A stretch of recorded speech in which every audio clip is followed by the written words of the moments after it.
ভাবছেন ক্যাম্পাস থেকে এত চিল মুডে কেন বের হচ্ছে? এটা জানতে গেলে আপনাদের একটু পেছনে ফিরে যেতে হবে।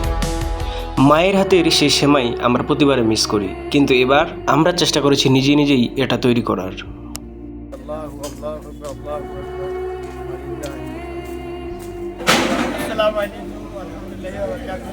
সবাইকে ঈদের শুভেচ্ছা জানাই এবং অনেক অনেক শুভেচ্ছা জানাই আমার প্রবাসী ভাইদের এবং আমরা হিন্দু ভাইদেরকেও জানাই ঈদের অনেক শুভেচ্ছা। সবাই আসবেন আজকে আমাদের বাড়িতে, আপনাদের সবার দাওয়াত। ভালো থাকবেন, সুস্থ থাকবেন। আল্লাহ হাফেজ। আসসালামু আলাইকুম ওয়া রাহমাতুল্লাহি ওয়া বারাকাতুহু। আপনারা দেখতে পাচ্ছেন আমাদের বাস, এখানে অনেকগুলো ইন্টারন্যাশনাল স্টুডেন্ট আছে। সবাই মিলে ঈদের এনজয় করছি। আসলে বাবা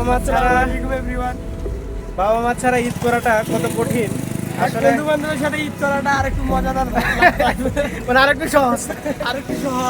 বাপ মাকে তো অনেক মিস করছি, এখন বন্ধু বান্ধব ক্যাম্পাসে আছে, তো বন্ধু বান্ধবের সাথে ঈদ কাটাচ্ছি। একার থেকে তো বন্ধু বান্ধবের সাথে থাকা উন্মুক্ত, ওটা ভালো লাগতেছে। অসংখ্য ধন্যবাদ। ঈদের নামাজ শেষ করে আমরা যখন বাসায় ফিরছিলাম তখন মনে হচ্ছিল পুরো দিনটাই যেন এক শান্তির অনুভূতিতে ভরা।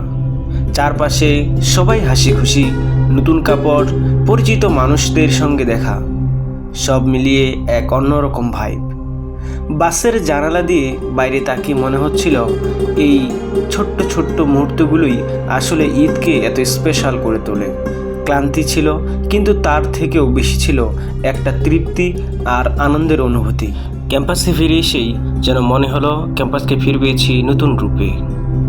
গাইস, আমরা নামাজ শেষ করছিলাম, তারপরে খাওয়া শেষ করলাম, এবার বাড়ি ফেরার পালা। আসলে বাড়ি ফিরে যাচ্ছি না, যাচ্ছি মাংস আনতে। কিরে, ট্রু কমেন্ট, সত্য বলতে হবে। বাসে যাচ্ছে না, যাচ্ছি মাংস কিনতে। হ্যাঁ, মাংস কেনার পরে রান্না বান্না হবে, খাওয়া দাওয়া হবে, এরপরে দেখা যাবে ইনশাআল্লাহ। এর মধ্যে মাংস কেনার জন্য রওনা দিলাম সিটির দিকে। বাড়ি ফেরার পথে এরপর বিখ্যাত সেই পানিগেটের পানওয়ালার কাছ থেকে আমরা পান খেলাম। এরপর আয়োজনের শেষে একটা সেলফি।